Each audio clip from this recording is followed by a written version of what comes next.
오늘도 이 자리에 임재하셔서 우리에게 은혜 주시는 좋으신 하나님께 박수로 감사합니다. 감사합니다.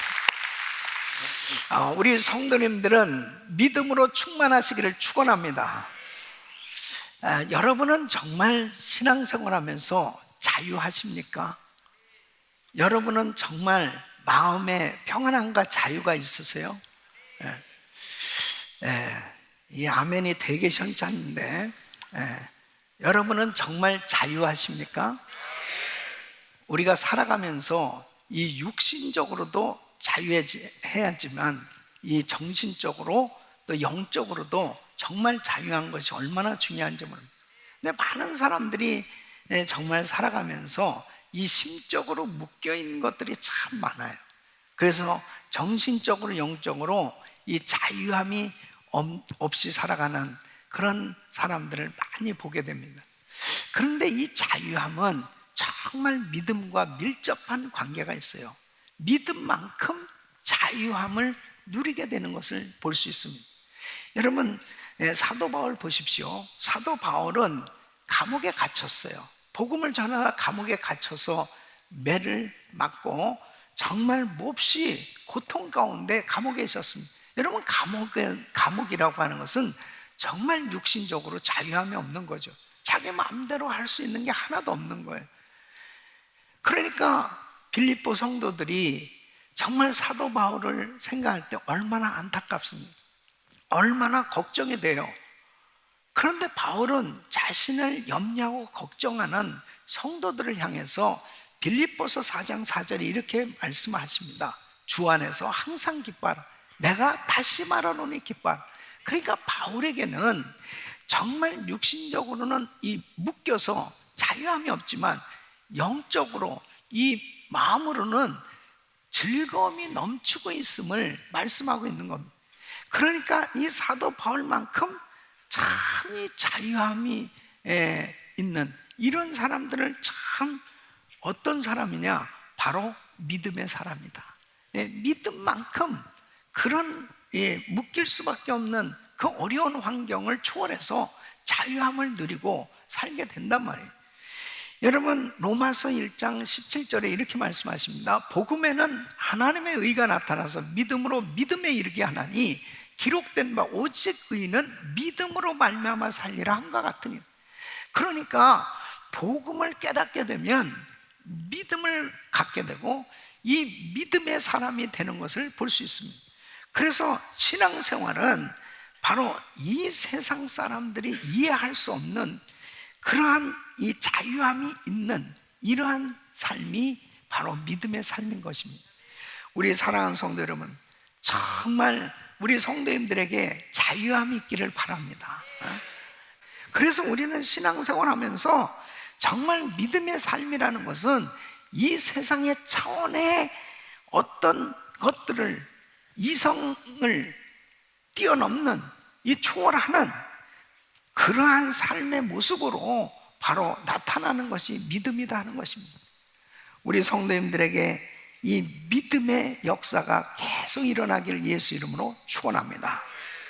그래서 저는 몇 주간 동안 정말 이 믿음에 대한 말씀을 증거하면서 우리 성도님들이 다시 이 첫사랑이 회복되고 이 삶 속에 이 믿음의 역사가 나타날 수 있기를 축원합니다.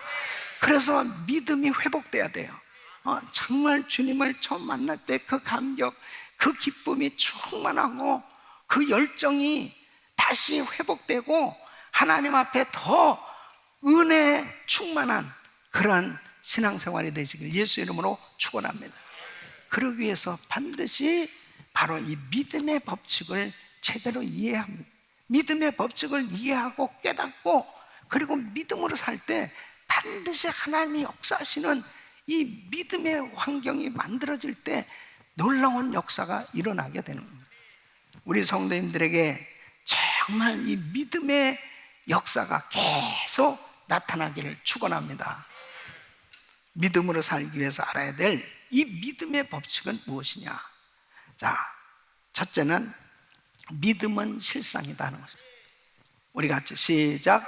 믿음은 실상이다. 자, 오늘 이 본문 1절 말씀은 히브리서 11장 1절 믿음은 바라는 것들의 실상이요. 자, 이 실상이란 이 후포스타시스라는 이 원어는 이 기초, 근거, 실체라는 말입니다. 그러니까 믿음은 눈으로 보지 못하는 것들의 근거, 실체와 같은 역할을 한다는 겁니다. 이 말씀은 뭐냐면, 우리가 만일 집을 매매한다, 또 집을 누구에게 증여한다, 그럴 때 아니 집을 가지고 다니면서 매매할 수가 없잖아요. 그러니까 뭘 가지고 매매합니까? 집 문서를 가지고 매매하잖아요. 그러니까 이 집 문서는 이 집의 실체와 같은 역할을 하는 거죠. 그러니까 마찬가지로 믿음으로 눈에 보이지는 않지만 하나님의 말씀을 통해서 그 실체를 미리 보는 것이 이게 믿음이란 말이에요. 예? 그러니까 사람들은 살아가면서 눈에 보이는 것들을 믿고 살고 있는 거죠. 내가 가지고 있는 경험, 상식, 지식, 이런 것들을 가지고 살아가고 있어요. 이것은 사실은 믿음의 관점, 하나님의 관점에서 보면은 눈에 보이는 현실은 사실은 허상이고 눈에 보이지 않는 세계가 실상이라고 하는 사실, 이게 바로 믿음의 세계라고 하는 거예요. 그러니까 믿음으로 보면 하나님의 약속이 구체적으로 나의 삶 속에 이루어지는 이 실제라고 하는 사실, 이것이 바로 믿음인 것입니다. 자, 보세요. 노아에게 하나님께서 자, 앞으로 홍수로 세상을 심판한, 그러니까 방주를 준비하라고 그랬습니다. 그러면 지금 이 노아는 비를 본 적이 없다니까요. 그의 생에 비를 본 적이 없어요. 근데 하나님이 비를 내리신대요. 그것도 어마어마한 비를, 홍수를 내려서 이 세상을 멸할 것이다, 심판할 것이다. 그러니까 방주를 준비하라고 그래요.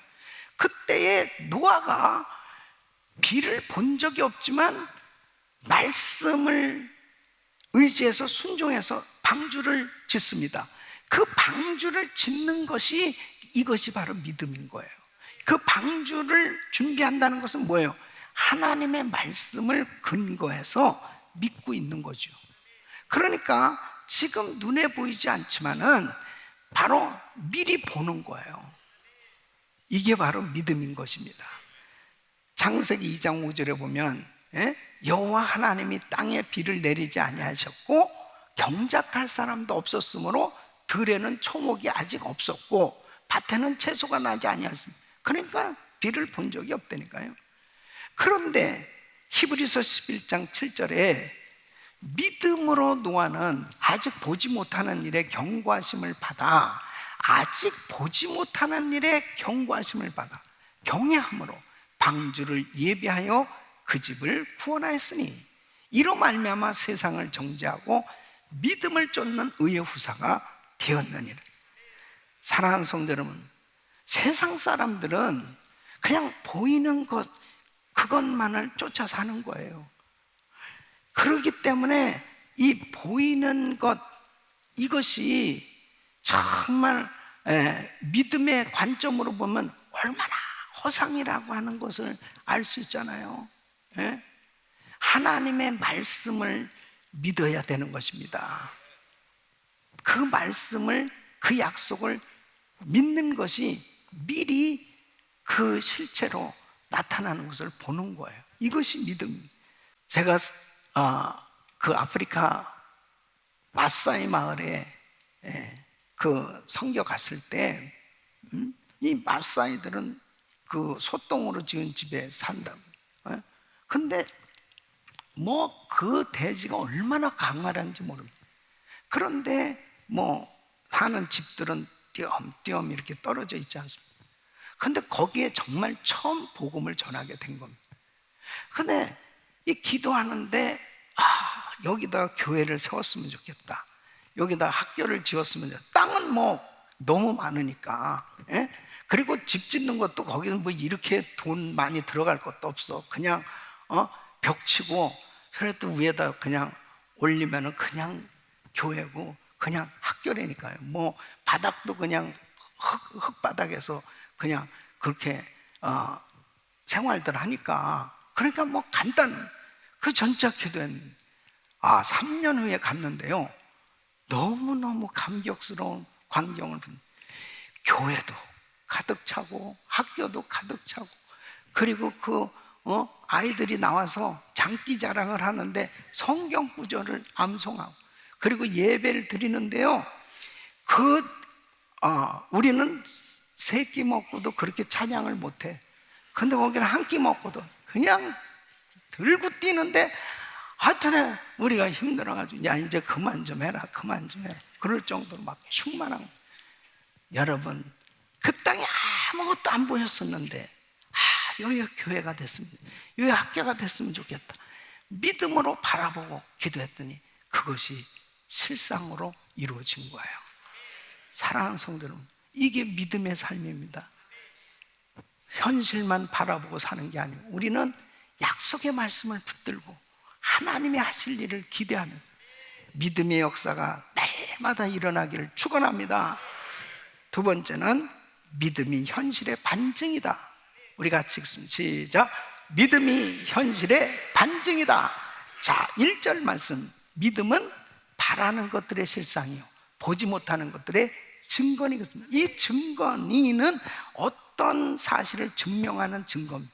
그래서 원어로 보면 이것은 꾸짖다, 고친다, 그런 의미가 있어요. 다시 말씀드리면, 설명을 하자면 법정에서 변호사들이 변론을 합니다. 그럴 때 이 변호사들은 서로 상대방의 잘못된 것, 이 오류를 지적하면서 그것에 대해서 잘못이 있다는 것을 확실하게 증명해야 이기잖아요. 그러니까 바로 자신들이 주장하는 이 견해가 옳다고 하는 것을 증명해야 돼요. 이와 마찬가지로 믿음이라는 것은 도무지 납득할 수 없는 이런 불가능한 절망적인 이런 현실이지만, 바로 믿음으로 보는 이 현실을, 바로 지금의 불가능한 현실을 반박하는 거예요. 이것이 바로 믿음이라는, 좀 더 쉽게 이해가 될 수 있는 것은, 아브라함에게 내가 너로 큰 민족을 이루게 해주겠다고 그렇게 약속을 주셨어요. 근데 현실로 보면은 10년이 지나도 애가 없고 20년이 지나도 사라는 점점 나이가 늙어져 가지고 이제 경수가 다 끊어졌어요. 죽은 몸과 같이 돼. 의학적으로는 애를 낳을 수가 없습니다. 89세. 그 다음에 아브라함 99세에 하나님이 이렇게 말씀하신, 야, 내년 이맘때면 아들을 얻게 될 거야. 자, 하나님의 말씀은 현실로는 도무지 납득이 될 수 없는 이런 불가능한 절망적인 현실에 그냥 된다는 말씀을 하고 계세요. 자, 그러면 믿음이라고 하는 것은 지금 불가능한 현실에 대해서 반박하는 거예요. 불가능한 현실이 가능하게 된다는 거예요. 가능하게 된다는 거예요. 100살의 아들을 낳을 수 있다는 거예요. 이것이 바로 믿음이란 거예요. 그런데 여러분 어떻게 됐습니까? 그 믿음대로 아브라함, 사라는 아들을 얻게 된 겁니다. 사랑하는 성도 여러분, 믿음은 영적으로 정말 하나님의 약속을 붙들고 현실적으로 불가능한 것을 믿음으로 반박하는 거죠. 이렇게 믿음으로 사시기를 축원합니다. 그래서 로마서 4장 18절 22절 보면, 아브라함이 바랄 수 없는 중에 바라고 믿었으니 이는 내 후손이 이 같으리라 하신 말씀대로 많은 민족의 조상이 되게 하려 하심을 인함이라. 그가 100세나 되어 자기 몸에 죽은 것 같음과 사라의 태에 죽은 것 같음을 알고도 어떻게 해요? 믿음이 약하여지지 아니하고, 믿음이 없어 하나님의 약속을 어떻게 해요? 의심치 않고 믿음에 견고하여져서 하나님께 영광을 돌리며 약속하신 그것을 또한 능히 이루실 줄을 확신하였으니 그러므로 이것을 저에게 의로 여기셨느니라. 아브라함과 사라에게도 끊임없는 그런 장애가 있었죠. 흔들릴 수밖에 없는. 그런데 믿음이라는 것은 계속 반박하는 겁니다. 된다는 거죠. 바로 하나님의 약속의 말씀은 이루어지는 겁니다. 그래서 누가복음 8장에 보면은 이제 이 회당장 딸 야이도 이 회당장 야이로의 딸이 죽게 되었습니다. 12살밖에 안 된 아이가 거의 죽게 되었을 때 예수님을 초청합니다. 예수님 오셔서 우리 딸을 고쳐주세요. 그래서 예수님이 그 회당장 집에 가시는 거예요. 가는데 너무 많은 사람들이 예수님을 보러 나왔고, 그리고 예수님은 그때 뭐 너무 많은 기적을 행하셨기 때문에 얼마나 유명인사가 되셨겠습니까? 근데 그때에 12해 동안 혈중앓던 여인이 있었습니다. 이 여인은 자기를 드러내진 않았지만 자기 하나님은 아셨죠. 예수님의 옷자락에 손만 대도 내 병이 나을 것이다. 그래서 그 많은 사람들의 그 상황 속에서도 정말 믿음으로 주님 가시는 그 길을 가로막고 주님의 옷자락에 손을 댄 거예요. 그럴 때 주님께서 이렇게 말해요. 나에게서 능력이 나갔다. 그러면서 이 여인의 혈류의 그 병이 싹 깨끗이 고침받게 됐습니다. 근데 문제는 예수님이 이 야이로의 집에 가시다가 지체하신 동안 이 딸이 죽은 거예요. 그러니까 사람을 보내서 이제 오실 필요가 없습니다. 이 아이가 죽었습니다. 그 절망적인 상황이 되어졌을 때 우리 주님이 이렇게 말씀하십니다. 누가복음 8장 50절에 두려워 말고 믿기만 하라. 그리하면 딸이 구원을 얻으리라. 그리고 주님이 가셔서 아이야 다시 일어나라. 그 딸을 살려주신 줄로 믿습니다. 자, 보십시오. 현실적인 환경 가운데는 도무지 이해되어지지 못하는 이런 상황이 온다 하더라도 바로 하나님의 그 약속을 믿기만 하라. 그리하면 바로 그 믿음대로 될지어다. 바로 이 역사가 일어난다고 말씀하시는 것입니다. 여러분, 요즘은 코로나 팬데믹으로 인해서 똑같이 지금 우리 성도들은 경험하고 있어요. 정말 이 엄청난 어려운 현실 속에서 어떻게 우리가 선교하고 하나님의 일을 감당해야 될 것이냐. 그런데 하나님은 지금도 우리와 함께하고 계시고 지금도 역사하고 계신 그 하나님, 그 하나님의 손이 짧아졌냐 이거예요. 그 하나님의 능력의 손이 짧아졌냐 이거예요. 하나님이 하시면 되는 거죠. 그러니까 지금이야말로 믿음이 더더욱 절실히 필요할 때, 믿음을 가진 성도들이 믿음을 발휘하는 역사가 일어날 때 바로 이 어두운 세상 가운데 빛을 비추는 위대한 역사가 일어나게 될 줄로 믿습니다. 이게 믿음이다. 세 번째는 두려움과 의심을 대적해야 됩니다.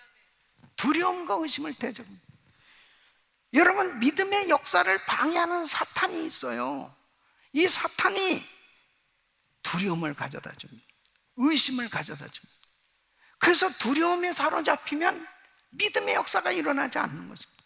여러분, 두려움이라고 하는 것은 절대로 감정이 아닙니다. 이건 사탄이 가져다 주는 영입니다. 그러니까 벌써 이 두려운 마음이 딱 생겨지면 그때부터 다리가 떨립니다. 건강한 사람이 건강검진을 갔는데 당신 암이군요.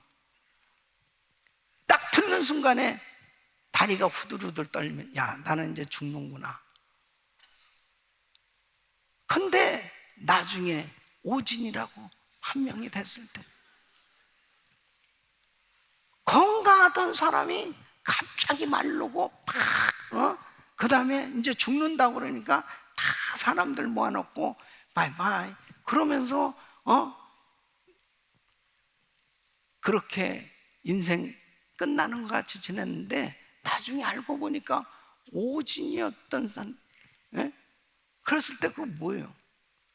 예? 두려움이 싹 들어오는 순간에 건강하던 사람도 그냥 죽는 거야. 그게 사탄 마귀가 역사하는 겁니다. 의심을 딱 가져다 줬는데 아담과 하와에게 야, 선악과 먹으면 넌 눈이 밝아져서 하나님과 같이 돼. 그 의심이 딱 생겨지는 거예요. 이거 하나님도 이기적이시네. 같이 나눠 먹지 왜? 먹지 말라고 그래. 그러면 의심이 싹 들어오는 이 사탄 마귀가 아주 교묘하게 역사하는 거예요. 그 의심 때문에 믿음 다 잃어버리고 에덴 동산에서 쫓겨난 거예요. 오늘날도 마찬가지입니다.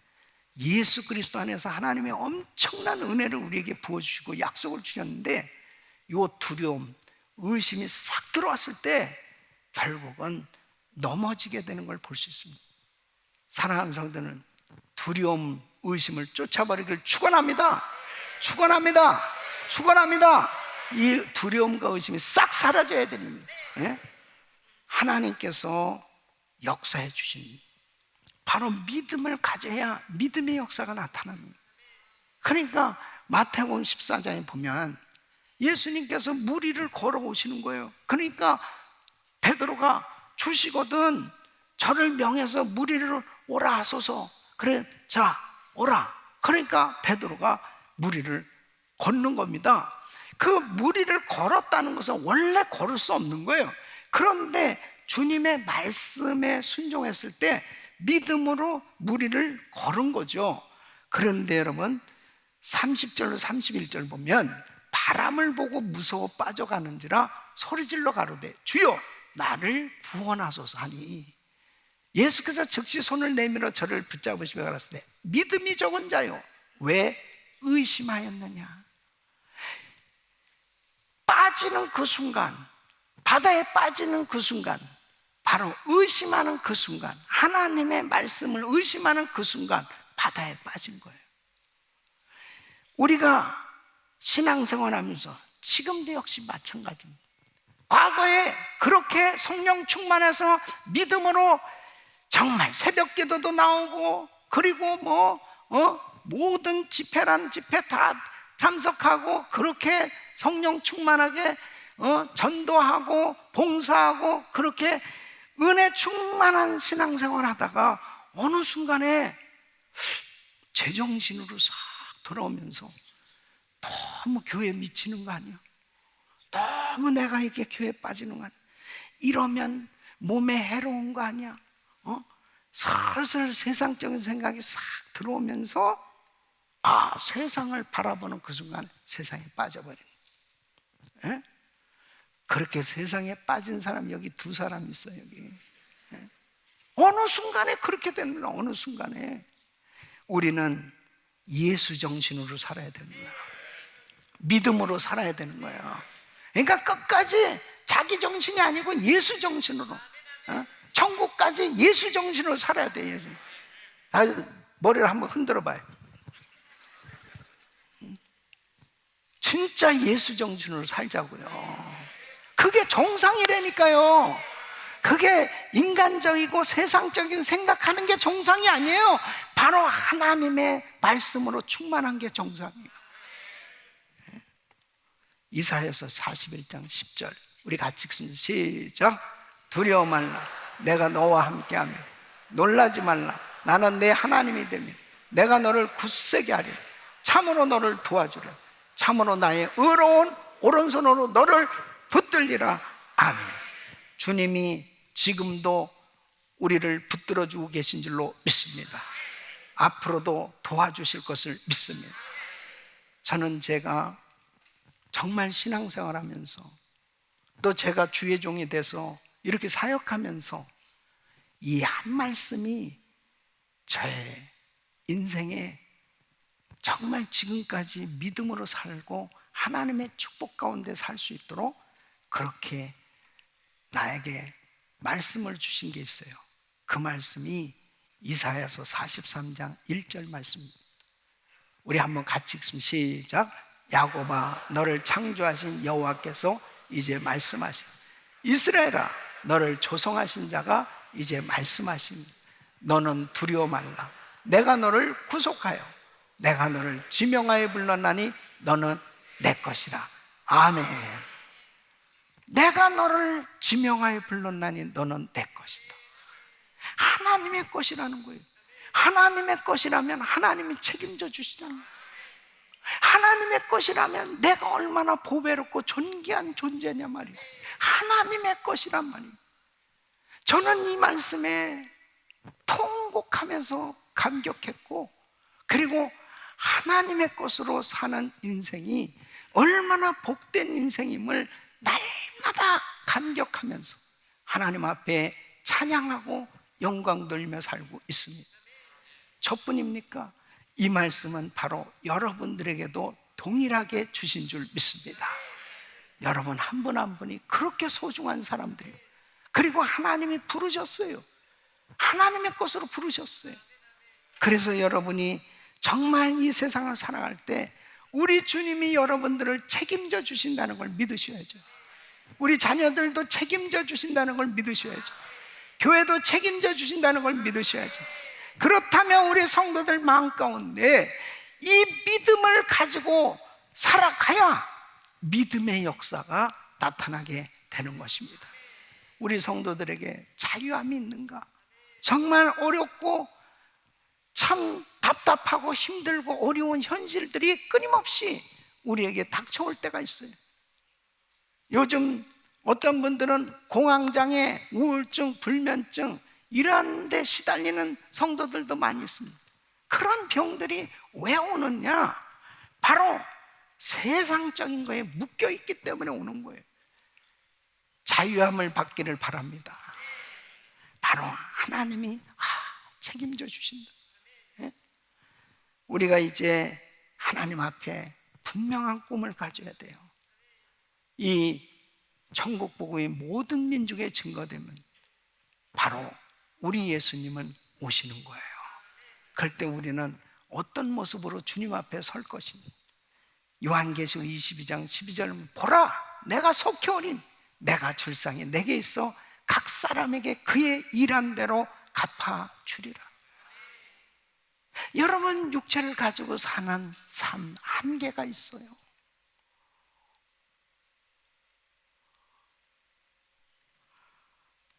우리 안현식 목사님 사모님이 참 젊은 나이에 이제 천국에 가셨는데, 저는 그런 생각을 합니다. 올 때는 순서가 있지만 갈 때는 순서가 없고, 그리고 언제든지 주님이 오라 하면 언제든지 주님 앞에 가야 되는데 항상 주님 앞에 설 준비가 되어 있는 게 얼마나 중요한가. 정말 믿음으로 산다는 것은 뭐냐? 세상에 빠져서 사는 게 아니고 이제 하나님 앞에 섰을 때 보라, 내가 속혈에 내가 절상이 내게 있어. 하나님 앞에 갔을 때 상이 있는가? 그리고 우리 주님이 너 잘했다 그렇게 칭찬하시면서 면류관 씌워주시는, 이것이 바로 실상이거든요. 이것이 바로 현실이라는 사실은 믿음으로 살아야만 가능한 겁니다. 언제든지 주님 앞에 설 준비가 되는 거, 바로 믿음으로 사는 삶인 줄로 믿습니다. 그래서 우리 귀한 성도들이 항상 하나님 앞에 설 준비가 항상 되어 있는 거예요. 믿음으로 산 사람은 언제든지 기쁨으로 주님을 만나게 될 것입니다. 믿음은 바라는 것들의 실상이고 보지 못하는 것들의 증거입니다. 믿음의 작품을 만들어 주님 앞에 설 수 있는 그날이 있기를 예수 이름으로 축원합니다.